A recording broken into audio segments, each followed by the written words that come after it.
அன்பான உறவுகளுக்கு வணக்கங்க. பொண்ணை அழைச்சிட்டு வாங்க அப்படிங்கிறாங்க. காவியாவை சூப்பராக அலங்காரம் பண்ணி கூட்டிகிட்டு வராங்க. பார்க்க அப்படியே தங்கச்செழ மாதிரி அழகாக அப்படியே சொலிச்சுக்கிட்டு இருக்குதுங்க. கூட்டிகிட்டு வராங்க. அப்படியே முறைச்சி பார்க்குறாங்க போஸை. போஸுனால அப்படியே தலை நிமிர்ந்து பார்க்க முடியலை. சொச்சோ அப்படிங்கிறது குனிஞ்சுக்கிறான். என்னம்மா வீராப்பா இருந்தான் பார்த்தீங்களா, தப்பு பண்ணால் தலை குனிஞ்சு தானே ஆகணும், அதனால் குனிஞ்சுக்கிட்டு இருக்கான். இருடி மவனே உனக்கு இருக்கு கச்சேரி அப்படிங்கிற மாதிரி வர்றாங்க. காவியாவோட பிளானே வேறங்க. ஆடா ஆமாங்க, அவங்க என்ன பிளான் பண்ணியிருக்காங்கன்னா கரெக்டாக இவனை ஊரறிய அசிங்கப்படுத்தணும் அப்படிங்கிறதுனால போலீஸுக்கு ஃபோனை பண்ணி சொல்லிடுதாங்க. இங்கே ரெடியாகி வர்றாங்க. அவங்களும் பார்த்தீங்கன்னா இதோ இப்போவே வர்றேன் மேடம் அப்படிங்கிறாங்க. எம்எல்ஏ விட்டு பொண்ணு இல்லையா, அதனால இருங்க நான் கரெக்டாக சொல்லையில் வாங்க, இப்போ வர வேணாம், மேடையில் உட்காந்து அவனை சரியான நேரத்தில் அவனை தலை குனிய வைக்கணும், அதனால் கொஞ்சம் நேரம் கழிச்சே வாங்க அப்படின்னு கரெக்டாக முகூர்த்த நேரத்தை சொல்கிறாங்க. ஓகே மேடம் அப்படிங்கிறாங்க போலீஸும். அதே சமயத்தில் இங்கே நம்ம ஆளு சேது பஞ்சாப் பறந்து அங்கே போயிட்டு சிறுமலை கிராமத்தில் அந்த ஐயாவையும் அந்த பொண்ணையும் பார்த்து எல்லா விவரத்தையும் கேட்குறாங்க. அவங்களும் தகவலை சொல்கிறாங்க. அங்கே இருந்து பறந்தடிச்சு நாங்கள் உண்மையை நிலைநாட்டுறோம் சொல்கிறோம் அப்படின்னு கூட்டிகிட்டு வராரு. வேகமாக வராருங்க. எப்படியாவது தாலி கட்டுறதுக்குள்ளே இதை நிறுத்தணும், அப்பா பணம் கொடுக்குறதுக்குள்ளே அதை தடுத்து நிறுத்தணும் அப்படிங்கிறக்காண்டி பாஞ்சு அடிச்சுட்டு வராரு. சும்மா கிடந்தாலும் கடந்திருப்பாருங்க. இந்த மனுஷனை சொரிஞ்சு விட்டுறாங்க, பாலை கொடுத்துட்டு மயக்கத்தை கொடுத்து. அதனால் கருப்பு, பெரிய கருப்பு, மந்த கருப்பே அப்படியே கனவுல இறங்கிருது. பார்க்கையில் எனக்கே புள்ள இருக்குதுங்க. அவரோட கனவு தான், சேதுபதி கனவு தான் காங்குறாரு. இருந்தாலும் பார்க்கையில் செம்மதாக இருக்குங்க.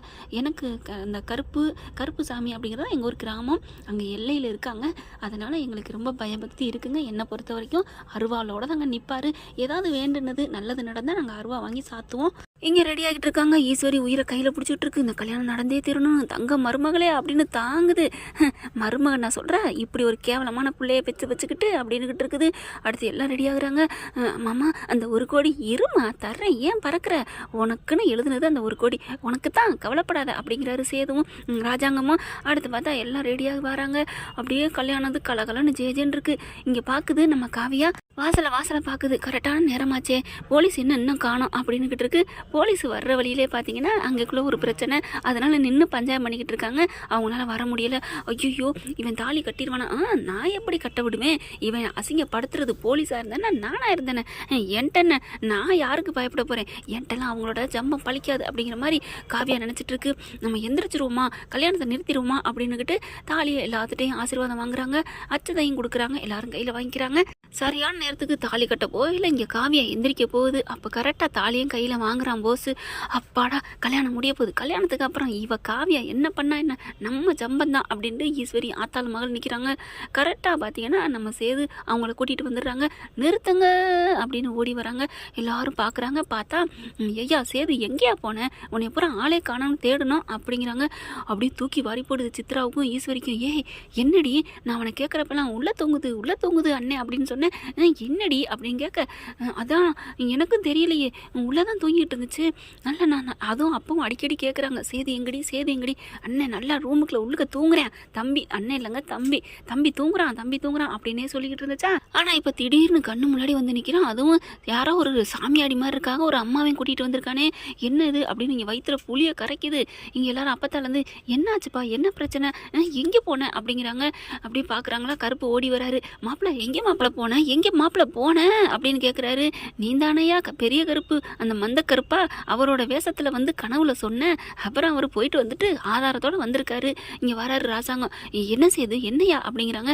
இந்த கல்யாணத்தை நிறுத்திடாதீங்க, நடத்திட்டு அப்புறம் பேசுங்க அப்படிங்குது ஈஸ்வரி. கொஞ்சம் பொறு அப்படின்னு சன்னாசி என்ன பண்ணுறாரு. என்னையா செய்யுது, இவங்களாம் யாரு அப்படிங்கிறாங்க. அப்பா சித்தப்பா நான் ஒரு உண்மை சொல்லணும் அப்படிங்கிறாங்க. என்னப்பா சொல்ல போற, உங்கள் உயிரை காப்பாற்றினது யார் தெரியுமா, யாரு ஏமாயும் போசுதான் அப்படிங்குது ஈஸ்வரி. சும்மா இருங்க சின்னம்மா அப்படின்னு சொல்லிட்டு யார் காப்பாற்றுனுங்கிறத இவங்க சொல்லுவாங்க அப்படின்னு சொன்ன கையோட அவங்க 2 பேரும் எல்லாத்தையும் புட்டு வைக்கிறாங்க. உங்கள் பையன் ஒன்றே நாங்கள் கேட்குறோம், அதை மட்டும் சொல்லிட்டா போதும் அப்படிங்கிறாங்க. என்ன சொல்லணும் அப்படிங்கிற போஸு, எப்படிப்பா நீ அந்த மருந்து எடுத்துகிட்டு வந்த அப்படின்னு கேட்க, செடியிலேருந்து பறிச்சுட்டு வந்தேன் அப்படிங்கிறாங்க. அதுதான்ப்பா தப்பு, செடியிலேருந்து யாரும் பறிக்க முடியாது, ஏன்னா செடியில் இருக்காது, அந்த வண்டோட கூட்டுக்குள்ளே தான் அது இருக்கும், அதைத்தான் கஷ்டப்பட்டு எடுக்கணும். ஆனால் நீ எப்படி ஒன்றுமே நோகாமல் எடுத்துகிட்டு வந்த அப்படின்னு ராஜாங்கம் பார்க்குறாரு. அப்போ யார் எடுத்தது அப்படிங்கல யார் எடுத்தாங்கிறத விவரத்தை எல்லாத்தையும் நாங்கள் சொல்கிறோம் அப்படின்னு அந்த அந்த வந்த பொண்ணும் அந்த சாமியாரையும் சொல்கிறாங்க. அந்த சாமியாரும் பார்த்தா ஆடி போகிறாங்க. என்னது தமிழ்ச்சிலேருந்து எடுத்துச்சா? ஆமாங்க அப்படிங்கிறாங்க. சேது என்னையா சொல்கிற? நீ ஏன் என்கிட்ட ஒரு வார்த்தை கூட சொல்லலை? இவனுக்கு நான் பார்ட்டி கொடுத்தேன்ப்பா, அப்போவே வளருனா எனக்கு அப்போவே தெரிஞ்சிருச்சு, அப்போவே ஏப்பா வந்து சொல்லலை? நான் எப்படிப்பா சொல்கிறது? சொன்னால் சின்னம்மா நம்பாமல் எதையாவது உங்களை குழப்பி விட்டுரும். நீங்களும் அவங்க சொன்னதை நம்பிட்டு என்னை தப்பாக நினச்சிட்டிங்கன்னா அதனால தான்ப்பா எதையுமே ஆதாரம் தானப்பா இந்த காலத்தில் பேசுது, அதோட தான் நான் நிரூபிக்கணும்னு இப்படியெல்லாம் பண்ணினேன் அப்படிங்கிறாரு. அப்படியே ஆடி போகிறாங்க. அட பாவி இப்படியாம்மா பண்ணுவேன் அப்படின்னு சொல்லிட்டு பலார்னு அரை கொடுக்குறாருங்க அவங்க அப்பா. சன்னாசி அடிக்க சரி விடுங்க, ஏதோ தெரியாமல் பண்ணிட்டான், பெரியப்பா வந்து நம்மளை ஏற்றுக்கணுமே அப்படிங்கிறக்கா பண்ணிட்டான், அதுதான் மாமா என்னை மன்னிச்சிருங்க மாமா, ப்ளீஸ் மாமா அப்படின்னு கெஞ்சுறாங்க. சே உன்னை எப்படா உன்னையெல்லாம் திருத்துறது, நீ திருந்தவே மாட்டியா அப்படிங்கிறாங்க. அதுக்கப்புறம் சரி மாமா அது வேணா நீங்கள் 1 கோடி கொடுக்க வேணாம், ஆனால் கல்யாணத்தை நடத்துங்களேன், நீங்கள் நல்லா இருப்பீங்க மாமா, எங்க சொல்லுங்க நம்ம பிள்ளை கல்யாணம் நடக்கணும் அப்படிங்கிறாங்க. காவியா பார்க்குது, இவன் இவ்வளோ கேவலமானவனா, இவ்வளோ பொய் புழுவுறவனா, சே ஒரு இது கூட இவன்கிட்ட ப்ளஸ் பாயிண்டே இல்லையே, இவனை கல்யாணம் பண்ணிக்கிட்டு ஐயோ நமக்கு கல்யாணமே ஆகாட்டியும் பரவாயில்ல, இதை நிறுத்தணும் அப்படின்ட்டு கொஞ்சம் நிறுத்துங்க அப்படிங்கிறாங்க. என்னம்மா ஏம்மா அப்படிங்கிறாங்க. மருமகளே கல்யாணத்தை நிறுத்த மாட்டேன்னு சொன்னியே மருமகளே அப்படின்னு ஈஸ்வரி காலில் விழுக போகுது. காவியா கால சிச்சி எந்திரிங்க அப்படிங்கிறாங்க. இங்கே பாருங்க, நான் உங்ககிட்ட ஒன்று சொல்லணும், உங்கள் பிள்ளையா தம்பி பிள்ளை, இவன் நல்லவனே இல்லை, சரியான கடந்தெடுத்த பொறுக்கி அப்படிங்கிறாங்க. என்னது பொறுக்கியா அப்படிங்கிறாங்க. ஆமாம் அப்படின்னு சொன்ன கையோட கரெக்டாக அங்கேருந்து போலீஸ் வருதுங்க. என்ன போலீஸ் வருது அப்படின்னு எல்லாரும் போலீஸ் பக்கம் திரும்புகிறாங்க. வாங்க என்ன சார், நாங்கள் ஒன்றும் உங்களுக்கு பத்திரிக்கையெல்லாம் வைக்கலையே, என்ன இப்படி திடீர்னு அப்படின்னு கேட்க, எங்களுக்கு கம்ப்ளைண்ட் வந்திருக்கு. கம்ப்ளைண்ட்டா? யார்? இங்கே கல்யாண பொண்ணு காவியா தான் கொடுத்துருக்காங்க. என்னது காவியாவா? அடி பாவி, இப்படி நம்ப வச்சு கழுத்த அப்படிங்கிற மாதிரி ஈஸ்வரி பார்க்குது.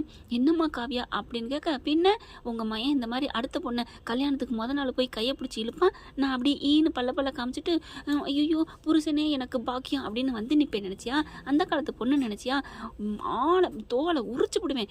நான் எனக்கு இருந்த கோபத்துக்கு என்ன வேணாலும் பண்ணியிருக்கலாம், ஆனால் அசிங்கப்படுத்தணும், ஊரை கூட்டி உன் பிள்ளைய அசிங்கப்படுத்தணும்னு தான் நான் மனசுக்குள்ள வச்சிருந்தேன். போலீஸுக்கு கம்ப்ளைண்ட் பண்ணிட்டு தான் நான் மன வரைக்கும் வந்தேன் தெரியுமா? அடிப்பாவி என் குடியை கெடுத்துட்டாலே அப்படின்னு ஈஸ்வரி பார்க்குது. அடுத்து போலீஸும் வந்துடுது. இங்கே பாருங்க, ஒரு பொண்ணு அந்த மாதிரி பண்ண பார்த்துருக்காரு, அதனால நாங்கள் கைது பண்ணுறோம் அப்படிங்கிறாங்க. ஈஸ்வரி அங்கே சாவித்திரியும் அவங்க தாமரையும் ஐயோ கல்யாணம் நடக்க போகுதே அப்படின்னு பயந்துக்கிட்டு இருந்தாளுங்களா.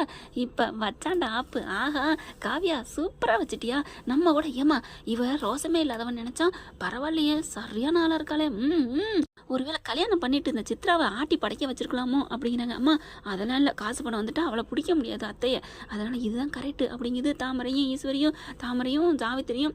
அடுத்து பார்த்தா போலீஸ் வந்து அரெஸ்ட் பண்ண பார்க்குறாங்க போசுவை. ஐயோ என் பிள்ளைய விட்டுருமா அப்படின்னு கெஞ்சுறாங்க. அதெல்லாம் முடியவே முடியாது, நீங்கள் இப்போ மட்டும் ஏதாவது சொல்லி தடுத்தீங்க அப்புறம் நான் என்ன பண்ணுவேன்னு எனக்கே தெரியாது, நான் இன்னும் நிறைய கேஸை கொடுத்துருவேன் அப்படிங்கிறாங்க. போலீஸ் என்ன பண்ணுறாங்க, ஐயா மன்னிச்சிருங்க ஐயா, உங்கள் தம்பி பிள்ளை இந்த மாதிரி பண்ணியிருக்காரு, இந்த மாதிரி ஒரு பொண்ணு அப்படிங்கிறாங்களா. உடனே ஈஸி இருந்துட்டு மதனி தாமரை உன் காலில் விழுகிறீமா, அப்படிலாம் என் பிள்ளை பண்ணலைன்னு சொல்லுமா அப்படின்னு கெஞ்சுறாங்க. என்ன மதனி என்ன நினச்சிட்டு இருக்கீங்க, உங்கள் பிள்ளை என் பிள்ளைய கையை பிடிச்சி இழுத்துருக்கான், எப்படி விட முடியும்? தாமரையும் உடனே ஆமாம் இன்ஸ்பெக்டர், ஆமாம்மாம்மா பெரியம்மா, இந்த போஸ் வந்து எனக்கு கையை பிடிச்சி இழுத்தான், நானும் போனா போகுது, எதுக்கு இந்த வீட்டு பிரச்சனையை வெளியே சொல்லக்கூடாது, அசிங்கம் அப்படின்னு நான் சைலண்ட்டாக இருந்துட்டேன் மாமா, மற்றபடி இவன் பொறுக்கி அப்படின்னு சொல்லுதுங்க. வீட்டு மனம் அசிங்கப்படுத்தக்கூடாதான், வெளியில் போகக்கூடாதான், அதை யாருங்க சொல்கிறது? ஏதோ சாத்தான் வேதம் ஓதுன்னு சொல்லுவாங்க இல்லையா, அந்த மாதிரி இவக்கு சேது மேலே கம்ப்ளைண்ட் கொடுத்து மகளிர் உரிமையிலேருந்து ஆளை கூட்டு வந்து தீ மிதித்து என்னென்ன பண்ணாலுங்க. இன்றைக்கி சரி எல்லாம் தனக்கு சாதகமாக எது வேணாலும் நாக்கு வந்து பிறண்டு பேசும் இல்லையா, அந்த மாதிரி தான் பேசுகிறாங்க. வேறு வழியே இல்லை, போஸை கைது பண்ணுறாங்க. ராஜாங்க சொல்லிடுறாரு, உங்களுக்கு என்ன தேவையோ என்ன ஆதாரத்தோடு இருக்கோ அதை நீங்கள் செய்யுங்க, நான் யார் என்னென்னா பார்க்க மாட்டேன், எனக்கு தேவை நீதி நேர்மை அவ்வளோதான் அப்படிங்கிறாங்க. அதுக்கப்புறம் போஸ் அரெஸ்ட் பண்ணிட்டு போகிறாங்க. பின்னாடியே ஈஸ்வரி ஓடுது. அப்புறமா சேதை பார்க்குறாரு, ஐயா எங்கேயா அவன் பொண்டாட்டி அப்படிங்கிறாங்க. அங்கே பார்க்குறாங்களா, தமிழ்ச்சியில் இங்கே வாமா அப்படின்னு கூப்பிட்டு அப்படியே அப்பத்தாலேருந்து எல்லாரும் கை கொடுக்குறாங்க. அம்மா இது என்னம்மா இது, இவன் நல்ல பேர் எடுக்கிறாளே, அடி விடுடி, இப்போதைக்கு நமக்கு நல்லது ஒன்று நடந்திருக்கு, அதோட விடு அப்படிங்கிறாங்க. அப்போ சேது மாமா எனக்கு இல்லையா, ஏய் அதை அப்புறம் பார்க்கலாண்டி, இங்கே நடக்கிறத பாரு அப்படிங்கிறாங்க. அதுக்கப்புறம் அப்பா என் பொண்டாட்டி தான்ப்பா எல்லாம் பண்ணியிருக்கிறா.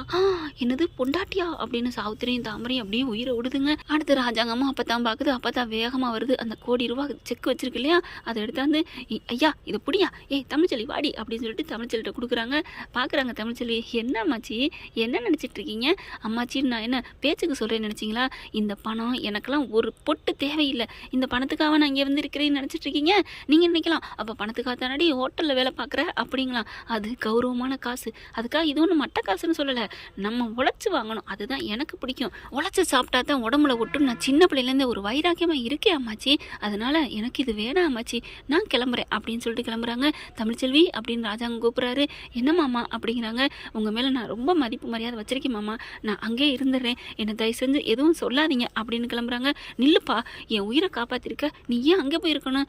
ஏன் மாமா, அப்போ உயிரை காப்பாற்றாட்டி நான் வந்து பிள்ளைத்தாச்சு இல்லையா, அப்போ மட்டும் அங்கே விட்டுருந்தீங்க. ஐயோ என்னை மன்னிச்சிருமான்னு அப்படியே காலில் விழுக போகிறாரு. மாமா அப்படின்னு கையை பிடிக்கிறாங்க. ஏன் மாமா, நீங்கள் சாமி மாமா அப்படிங்கிறாங்க. அப்படி நிஜம் நீ நம்பினா நீங்க இருக்கணும் அப்படிங்கிறாங்க. தமிழ்ச்செல்வி என்ன முடிவெடுக்க போகிறாங்க அப்படிங்கிறத பொறுத்திருந்து பார்க்கலாம் ஃப்ரெண்ட். இப்படி தான் போகலாம். இந்த பற்றி உங்களுக்கு பிடிச்சிருந்துச்சுன்னா உங்கள் பொண்ணான கையில் ஒரு லைக்கை போட்டு சப்ஸ்கிரைப் பண்ணிடுங்க. Thank you friends.